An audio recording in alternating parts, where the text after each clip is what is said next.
పవన్ కళ్యాణ్ చెప్పిన అబద్ధాన్ని మరీ చెప్పి ఒక్క చోట కూడా ఆధారాలు లేనటువంటి ఆరోపణలు చేస్తూ నీవు చేసినటువంటి ఆరోపణల్లో ఏ రకమైనటువంటి నిజాలు లేకపోయినా ఆ ఆరోపణలనే ఈరోజు మళ్ళీ తిప్పి మాట్లాడి నేను ఇంగ్లీష్ ఛానల్స్తో మాట్లాడుతున్నా, హిందీ ఛానల్స్తో మాట్లాడుతున్నా, తమిళులకు అర్థమయ్యేటట్టు మాట్లాడుతున్నాను అని నీవు చేసిందల్లా జగన్మోహన్ రెడ్డి గారి మీద దాడి తప్ప సనాతన ధర్మ పరిరక్షణ కోసమని నడుం బిగించేటువంటి కార్యక్రమం కాదు.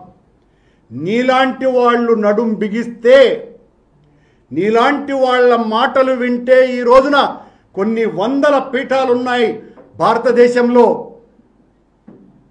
కంచి పీఠాధిపతులు, జయేంద్ర పీఠాధిపతులు, భారతీ స్వామి పీఠాధిపతులు, చిన్నజీయర్ స్వాములు, ఇలాంటి జ్యోతిర్మయ పీఠాధిపతులు, ఇలాంటి వాళ్ళందరూ కూడా నీ మాటలు విని భయకంపితులయ్యేటువంటి ప్రమాదం ఉన్నది.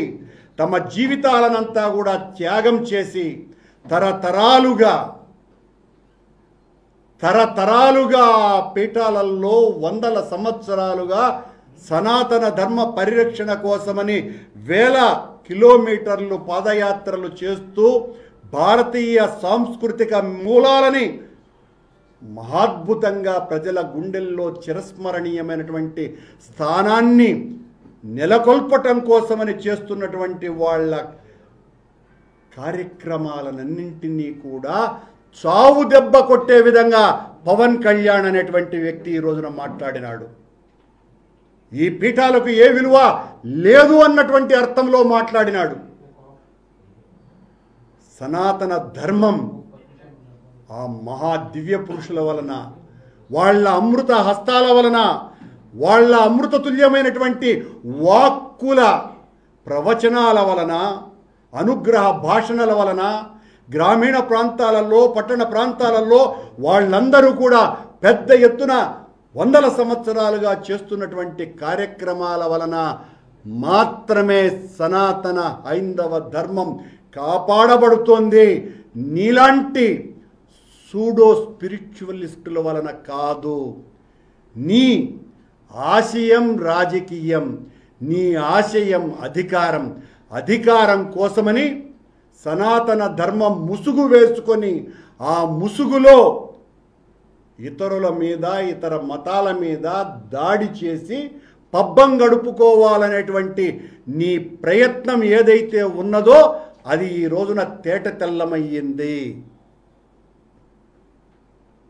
ఇంత దారుణంగా కోర్టులనే హెచ్చరిస్తూ ఇతర మతాలు దాడి చేస్తే కోర్టులు వెంటనే స్పందిస్తాయి, హైందవ మతం మీద దాడి చేస్తే కోర్టులు అసలు పట్టించుకోవు, రాజకీయ నాయకులు పట్టించుకోవు అని అనేక రకాలుగా అందరి మీద నీలాప నిందలు వేసినటువంటి నువ్వు బాప్టిజం నేను తీసుకున్నాను అని చెప్పినాడు. గొడ్డు మాంసం తింటాను అన్నాడు. నాకు మతమే లేదు అని అన్నాడు. మళ్ళీ నేను చిన్నప్పటి నుంచి భక్తుణ్ణి, మా ఇంటిలో సనాతన ధర్మాన్ని పాటిస్తారు, ఈయన గారి పీఠంలో చేరినటువంటి వాళ్ళు అదనంగా మీరందరూ కూడా ఇంట్లో పూజ చేసుకున్న తర్వాత మీకు సిగరెట్లు మత్తు అలవాటు ఉంటే ఆ పూజా గదిలోనే ఆ హారతి కర్పూరంలోనే మీరు సిగరెట్లు కానీ గంజాయి కానీ వెలిగించుకోవచ్చును. ఆ వెసులుబాటు కూడా పవన స్వాముల వారి పీఠం వలన కలుగుతుంది. ఇది ఈయన గారు ప్రపంచానికి చాటి చెప్పినటువంటి హైందవ సనాతన ధర్మ పరిరక్షణ. ఇంత మళ్ళీ శ్రీరామచంద్రుడు ఈ దేశానికి మూల పురుషుడు. శ్రీరామచంద్రుని గురించి ఆకాశానికి ఎత్తి మాట్లాడినారు పవన్ కళ్యాణ్. ఈ దేశంలో 5 లక్షల గ్రామాలలో ప్రతి గ్రామంలోనూ రాముడు ఉన్నాడు, రాముని గుడి ఉన్నది. ప్రతి గ్రామంలోనూ రాముడి గుడి ఉన్నది. రాముని గుడి లేనటువంటి గ్రామమే ఈ దేశంలో లేదు. నువ్వు కొత్తగా శ్రీరామచంద్రుడిని పరిచయం చేస్తావా? శ్రీరామచంద్రుడు ఏకపత్ని వ్రతుడు పవన్ స్వాముల వారు. తమరు స్వామి పవనస్వామిల పీఠాధిపత్యుల వర్యులు రాముని ఏ విషయంలో ఆదర్శంగా మీరు తీసుకున్నారో ఒకసారి దయచేయుడు స్వాముల వారు. మీరు సనాతన ధర్మ ప్రవచనాలు చేస్తూ ఉంటే నూతన యువత అంతా కూడా ఓబ్బా పవనస్వాములు చెప్పేదంతా నిజమేనేమో, సనాతన ధర్మం అంటే ఇదేనేమో, సిగరెట్లు వెలిగించుకోవాలా, హారతుల మీద బాప్టిజం అవసరమైతే తీసుకోవచ్చును, గొడ్డు మాంసం తింటూ పోతూ ఉండాలి, మతం అనేది మనకు లేనే లేదు. ఇవన్నీ కూడా నీ యువతకు నేర్పించదలుచుకున్నావా? ఈరోజు కొత్తగా నువ్వు కాషాయం ధరిస్తేనే హిందువు అయిపోతావా?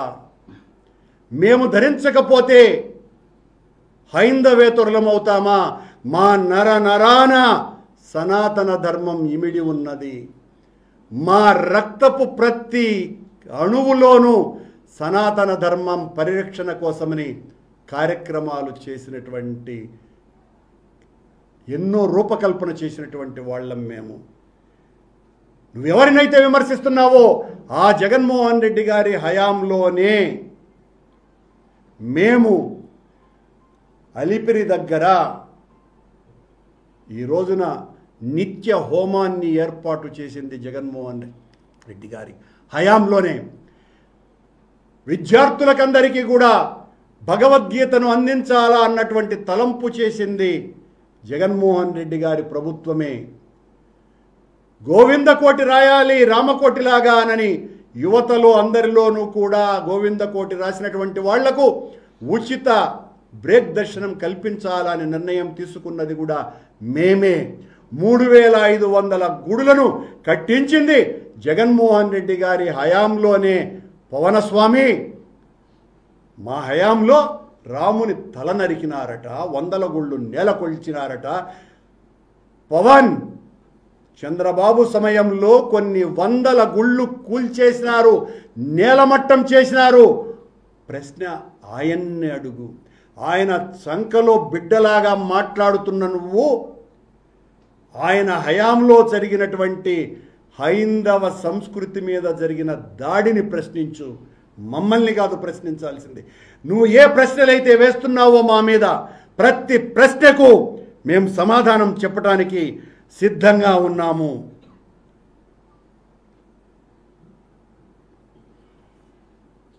ఇంకా ఆయన చాలా తెలివిపరుడులాగా మెకాలే సిద్ధాంతం మీద నాకు బాగా అధ్యయనం చేసినటువంటి వాడినని, ఆ రోజున సాంస్కృతిక దాడి జరిగింది, ఇవన్నీ కూడా నువ్వెవరు తెలివిని కొత్తగా నేర్పించి నీ దగ్గర ఉన్నారే, ఆడ నిలబడుకొని ఉన్నారు అటువంటి వాళ్ళకి చెప్పాల్సినటువంటి పాఠాలు ఇవన్నీ కూడా.